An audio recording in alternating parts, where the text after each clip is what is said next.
Hello बच्चों, previous video में हम लोगों ने देखा था कि प्राइम नंबर क्या होता है, को प्राइम नंबर क्या होता है, कंपोजिट नंबर क्या होता है, टर्मिनेटिंग डेसिमल, रेशनल नंबर के बारे में बात किया था। बच्चों, आज के वीडियोज में मैं आपके लिए लेकर आया हूँ यूक्लिड डिवीजन लेमा, जो कि क्लास 10th का टॉपिक होने वाला है। प्रीवियस वीडियो जो भी मैं बताया था वो क्लास 9th में पढ़ना था। तो बच्चों, आज का वीडियो आपके लिए बहुत इंपॉर्टेंट होने वाला है। अगर आपने वो वीडियो नहीं देखा है तो एक बार जरूर उस प्लेलिस्ट में जाकर देख लें, उसके बाद जब चीजों को देखिएगा तो अच्छे समझ में आएगा। तो डियर स्टूडेंट्स, आज का क्लास हम लोग स्टार्ट करते हैं और समझते हैं यूक्लिड डिवीजन लेमा। देखा जाए यूक्लिड डिवीजन लेमा आखिर होता क्या है। देखिए, तो यूक्लिड डिवीजन लेमा बोला गया है। बच्चों, यूक्लिड एक मैथमेटिशियन का नाम होगा। डिवीजन डिवीजन के बारे में बात किया जाए तो डिवीजन तो बचपन से पढ़ते आ रहे हैं, ठीक है ना। लेमा एक नया वर्ड है, लेमा। समझते हैं कि व्हाट इज लेमा। लेमा क्या होता है? तो लेमा एक प्रूव्ड स्टेटमेंट होता है। क्या होता है बच्चों? लेमा एक प्रूव्ड स्टेटमेंट होता है। Lemma is a proved statement. Lemma is a proved statement used for proving another statement. एक ऐसा स्टेटमेंट होता है जिसे प्रूव करने की जरूरत नहीं होता है, बल्कि इस है इसके हेल्प से हम लोग किसी दूसरे स्टेटमेंट को प्रूव करते हैं। अब समझते हैं कि what is Euclid division lemma. तो देखिए, यूक्लिड डिवीजन लेमा को समझने के लिए मैं एक छोटा सा पहले एग्जांपल लेता हूं, उसके बाद मैं आपको चीजों को समझा पाऊंगा अच्छे से। जैसे किसी भी नंबर मैं लिख लेता हूं, जैसे मैं लेता नंबर लेता हूं 4 से मैं जब डिवाइड करूंगा तो देखते हैं कि रिमाइंडर क्या क्या आता है। ठीक है, ये देखिएगा, अगर मान लीजिए 4 एक नंबर लिया जाए तो 4 से मैं डिवाइड करता हूँ 16 को जब डिवाइड करूंगा तो 16 4 टाइम्स कैंसिल हो गया, रिमाइंडर इस वाला में आ गया आपका 0। यानी कि फर्स्ट केस में रिमाइंडर देखा जा सकता है बच्चों, वो 0 आ रहा है। सिमिलरली अगर यहाँ पे मैं 16 जगह पर 17 कर देता हूँ, 4 टाइम्स जब कैंसिल करूंगा इस बार रिमाइंडर आएगा 1। यानी कि सेकंड केस में अगर बात करें तो रिमाइंडर का वैल्यू आ गया 1। सिमिलरली अगर मैं यहाँ पे 18 कर देता हूँ और इसके बाद जब डिवाइड किया 4 से, तो 4 टाइम्स कैंसिल होने के बाद इस बार रिमाइंडर आने वाला है 2। यानी कि इस केस में रिमाइंडर आ गया आपका 2। सिमिलरली मैं यहाँ पे कर देता हूँ 19, और जब 19 को डिवाइड किया जाएगा 16 से तो यहाँ पर रिमाइंडर आने वाला है आपका 3।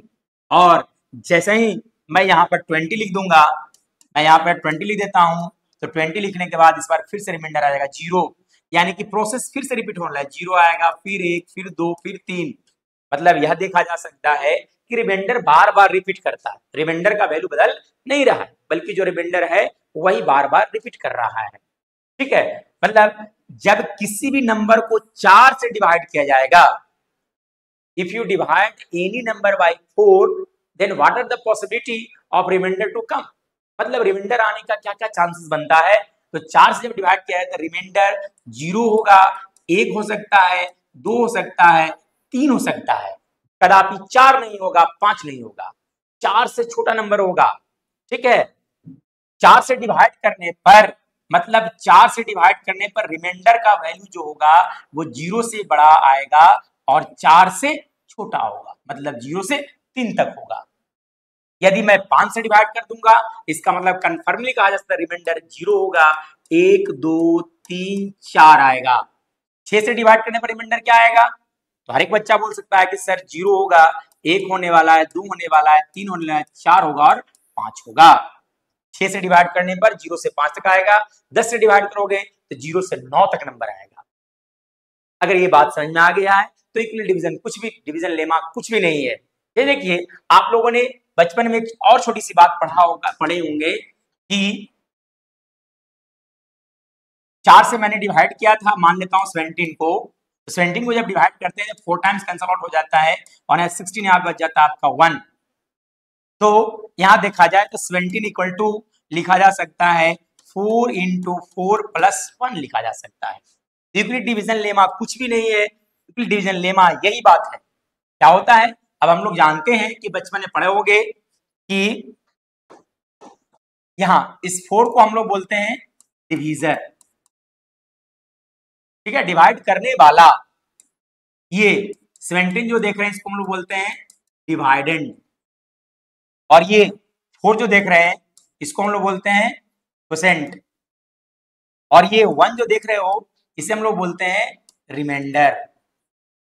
तो यूक्लिड डिवीजन लेमा कुछ भी नहीं है, 17 मतलब यहां पे लिखा जा सकता है dividend is equal to divisor into quotient plus remainder. ये स्टेटमेंट पहले हम लोग बचपन में पढ़े थे, इस चीज को मैं फिर से रिकैप कर दिया कि dividend equal to divisor into quotient plus remainder लिखा जाता है। ठीक है, चलिए अब हम लोग आते हैं, समझते हैं कि यूक्लिड डिवीजन लेमा का स्टेटमेंट क्या कहता है। देखिए, तो यूक्लिड डिवीजन लेमा का स्टेटमेंट क्या बोलता है बच्चों कि for any two given positive integer, for any two given positive integer मतलब any two given positive integer. जैसे अभी मैं छोटा सा एग्जांपल लिया था 4 और लिया था 16, तो 4 और 16 जो आप देख रहे हैं वो गिवन इंटीजर है। 4 और 16 जो देख रहे हो वो गिवन इंटीजर है, इसमें से कोई भी एक ए है, दूसरा का आपका बी है। कौन क्या है हमको नहीं मालूम कि डिवीजर कौन है और डिवाइडेड कौन है। तो for any two given integers a and b there exist unique whole number q and r. तो यहाँ पे यूनिक नंबर एग्जिस्ट करता है क्यू, जैसे यहाँ पे 4 टाइम्स लगेगा तो ये वाला जो वैल्यू देख रहे हैं आप क्या हो गया क्यू, और जो रिमाइंडर आ रहा है 0 इसे हम लोग बोल रहे हैं are according to Euclid division lemma. मतलब कि दो गिवन इंटीजर है ए और बी, तो उन दोनों के बीच में एक ऐसा नंबर आने वाला है क्यू और आर, ऐसा नंबर आने वाला है जो किस कंडीशन को सप्लाई करेगा, है ना, सेटिस्फाई करेगा। A equal to B Q plus R लिखा जाएगा, जहां आर का वैल्यू जो होता है 0 से बड़ा और बी से छोटा होता है, डिवीजर से छोटा होता है। जैसे देखिए, मतलब ये कहना चाह रहा है बच्चों कि यहाँ डिवाइडेंड का वैल्यू ये होगा और डिवीजर का वैल्यू बी होगा, क्वोशेंट क्यू होगा, रिमाइंडर आर होगा। इसलिए लिखा जा सकता है A equal to B Q plus R, क्योंकि अभी मैं बताया dividend equal to divisor into quotient plus remainder लिखा जाता है। लेकिन पहले जो हम लोग पढ़े थे dividend equal to divisor into quotient plus remainder लिखा जाता है। रिमाइंडर के बारे में नहीं बताया गया था कि रिमाइंडर का वैल्यू क्या क्या हो सकता है, सिर्फ बच्चा को बताया या डिवाइड करने के लिए सिखाया जाता है, बच्चा डिवाइड करना चालू करता है। लेकिन अब कंफर्मली कहा जा सकता है कि आर का जो वैल्यू होगा वो 0 होगा या तो 0 से बड़ा होगा, लेकिन बी से हमेशा इसका वैल्यू छोटा होगा, डिवाइडेंड से छोटा होता है। मतलब आर का वैल्यू 0 से बड़ा और डिवाइडेंड से छोटा होता है बच्चों, डिवीजर से छोटा होता है। ठीक है, ये हो गया कंडीशन। ठीक है ना, ये हो गया आपका यूक्लिड डिवीजन लेमा।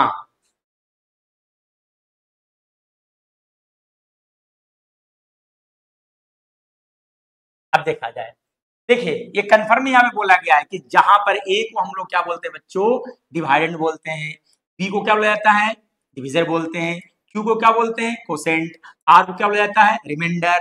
मतलब ए यहाँ होगा, बी के बारे में बात कहते हैं यहाँ होगा, क्यू यहाँ होगा, आर यहाँ होगा। इसलिए लिखा जाता है A equal to B Q plus R, मतलब dividend equal to divisor into quotient plus remainder लिखा जाता है। बस कंडीशन अप्लाई, रिमाइंडर का वैल्यू 0 से बड़ा और डिवीजर से छोटा होने वाला है। ठीक है, मतलब 0 और डिवीजर के बीच का नंबर होगा, बस ये बात दिमाग में रखना है। जैसे अब समझते हैं थोड़ा सा, एक और वर्ड है एल्गोरिदम। एल्गोरिदम क्या होता है सर? एल्गोरिदम क्या होता है बच्चों कि जैसे मान लिया जाए, मैं एक सिंपल सा एग्जांपल लेता हूं, 3 + 5, एवरीवन नोज दैट इसका वैल्यू 8 होता है। अब 8 लिखने के लिए, इस प्रॉब्लम को सोल्व करने के लिए जो भी प्रोसेस हमने अपनाया, उस प्रोसेस को स्टेप बाय स्टेप आप लिख दोगे, उसे हम लोग बोलते हैं एल्गोरिदम। एक वेल डिफाइंड स्टेप जो हम लोग फॉलो करते हैं so that we can solve the problem is known as the algorithm। अगर आपसे कोई पूछता है बच्चों की व्हाट इज एल्गोरिदम, तो आप क्या बोलिएगा कि एक एल्गोरिदम वेल डिफाइंड स्टेप्स होता है which is used for solving certain type of problem। ठीक है, चलिए नेक्स्ट अब समझते हैं यूक्लिड डिवीजन एल्गोरिदम क्या होता है। अभी हम लोगों ने समझा कि लेमा क्या होता है, उसके बाद हम लोगों ने देखा यूक्लिड डिवीजन लेमा क्या होता है, उसके बाद हम लोगों ने देखा कि एल्गोरिदम क्या होता है। अब हम लोग समझने जा रहे हैं कि what is Euclid division algorithm. Algorithm अभी थोड़ा देर पहले बताया था, एल्गोरिदम मतलब well defined steps so that we can solve any problem is known as the algorithm, ठीक है ना। अब ये क्या होता है यूक्लिड डिवीजन एल्गोरिथम, क्या होता है बच्चों, तो यूक्लिड डिवीजन एल्गोरिथम एक तरह का टेक्निक होता है जिसके हेल्प से हम लोग एचसीएफ फाइंड आउट करते हैं। अगर आपसे कोई पूछता है कि what is Euclid division algorithm, तो एक ऐसा टेक्निक जिसके हेल्प से किसी भी दो पॉजिटिव इंटीजर के बीच का एचसीएफ निकाल फाइंड आउट किया जाता है, उसे हम लोग बोलते हैं यूक्लिड डिवीजन एल्गोरिथम, ठीक है। अब देखिए इसके बारे में हम लोग की बात किया जाए तो इसका डिस्कशन पहले से होता है कि this fact is also known as successive division method. इस फैक्ट को हम लोग बोलते हैं सक्सेसिव डिवीजन मेथड भी बोला जाता है। जैसे कि बचपन में हम लोग एचसीएफ निकालने के लिए सीखे थे ना, किस तरह से डिवाइड करते फाइनली जहां पर रिमाइंडर 0 जाता था, जो डिवीजन होता था वही आपका एचसीएफ होता था। इस तरह के इस प्रोसेस को एक दूसरा नाम भी बोला गया है, सक्सेसिव डिवीजन मेथड भी होता है, ठीक है ना। चलिए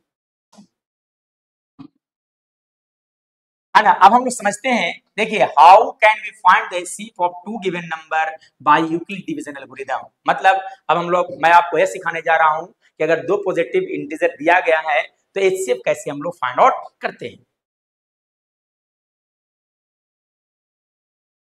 ये देखिए using Euclid division algorithm find the HCF of the number 867 and 225। इन दोनों नंबर्स का एचसीएफ फाइंड आउट करना है by using Euclid division algorithm. तो सर कैसे फाइंड आउट करेंगे, तो बच्चों समझते हैं।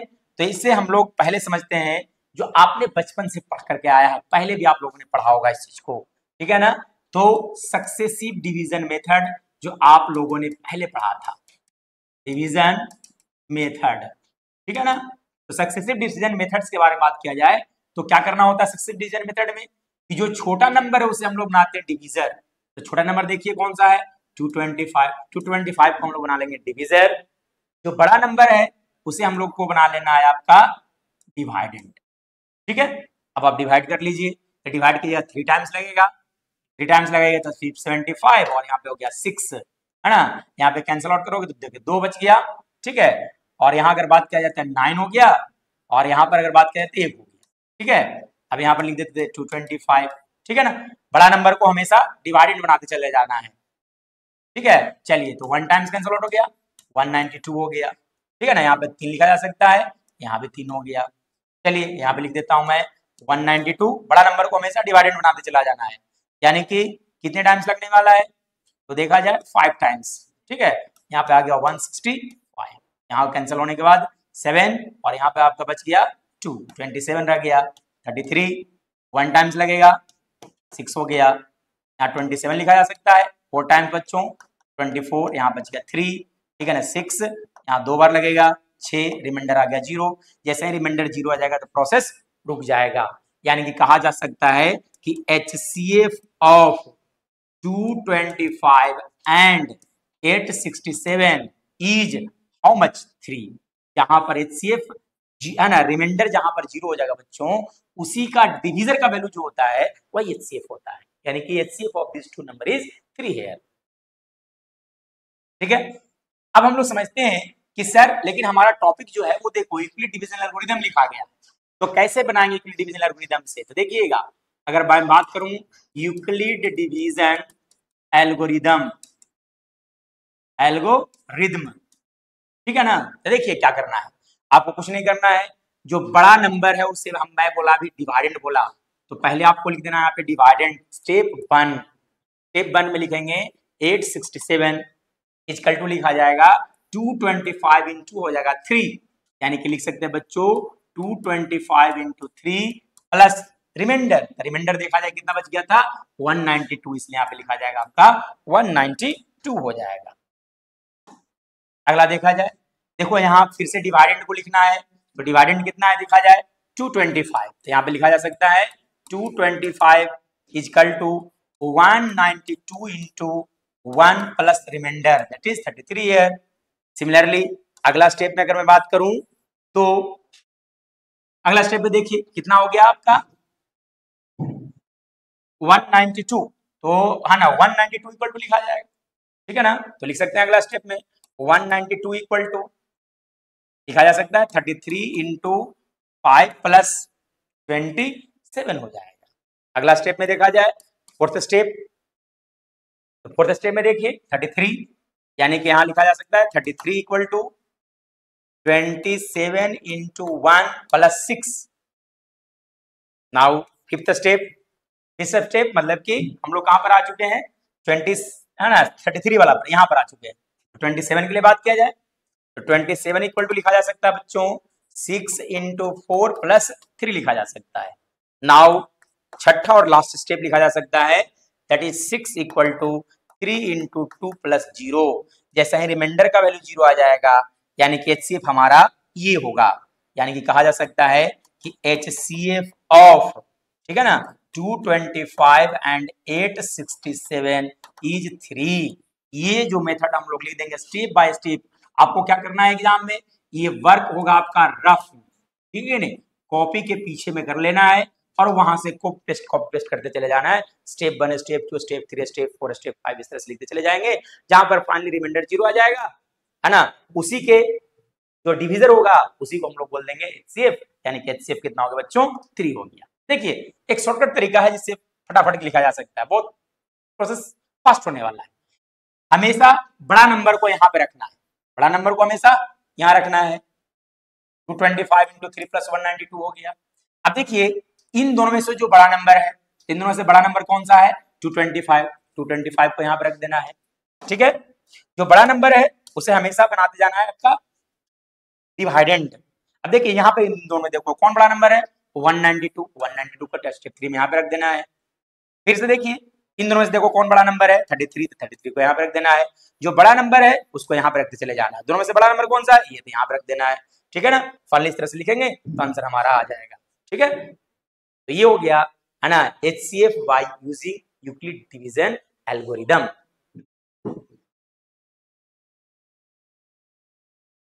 That's all for today students. अब हम लोग अगले वीडियो में मिलेंगे। तो आप देख सकते हैं स्क्रीन पर कि आपको प्लेलिस्ट मिल जाएगा और प्लेलिस्ट में आप जाइएगा तो आपको पूरा का पूरा वीडियोस मिलेगा, ठीक है। तो हम लोग मिलेंगे अगले वीडियो में। That's all for today.